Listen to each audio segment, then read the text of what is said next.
আগামী 20 জুন যুক্তরাষ্ট্রের মাটিতে পর্দা উঠবে 48তম কোপা আমেরিকার। বৈশ্বিক এই আসরে 16টি দল অংশগ্রহণ করবে। উরুগুয়ের সাথে যৌথভাবে সর্বোচ্চ 15বার শিরোপা ঘরে তুলেছে আর্জেন্টিনা। এবারও কোপার শিরোপা জয়ের লক্ষ্যে 29 সদস্যের প্রাথমিক দল ঘোষণা করেছেন আর্জেন্টিনার কোচ লিওনেল স্কালোনি। কোপার আগে নিজেদের ঝালিয়ে নিতে ইকুয়েডর ও গুয়াতেমালার বিপক্ষে দুটি প্রীতি ম্যাচ খেলবে বর্তমান চ্যাম্পিয়ন আর্জেন্টিনা।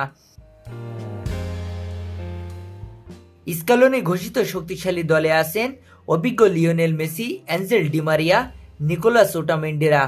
চোট থাকলেও দলে জায়গা পেয়েছেন নাহিয়েল মোলিনা, মার্কোস অ্যাকুইনা ও এনজো ফার্নান্দেজ। দলে বড় চমক ইতালির ক্লাব মনজায় খেলা 19 বছরের তরুণ অ্যাটাকিং মিডফিল্ডার ভ্যালেন্টিন কার্বনি। আগামী 9 জুন শিকাগোর সোলজার ফিল্ড স্টেডিয়ামে ইকুয়েডরের বিরুদ্ধে মাঠে নামবে আর্জেন্টিনা। এরপর 14 জুন গুয়াতেমালার বিপক্ষে তাদের ম্যাচটি হবে ওয়াশিংটন ডিসিতে। আর্জেন্টিনা দলের গোলরক্ষক Franco Armani, Jeronimo Rulli, Emiliano Martinez.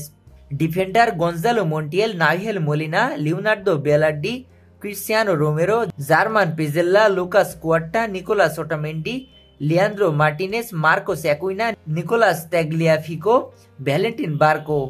Midfielder হিসেবে দলে জায়গা পেয়েছেন Guido Rodriguez, Leandro Paredes, Mac Allister, Rodrigo De Paul, Exequiel Palacios, Enzo Fernandez, Giovani Lo Celso, Valentin কারবানি।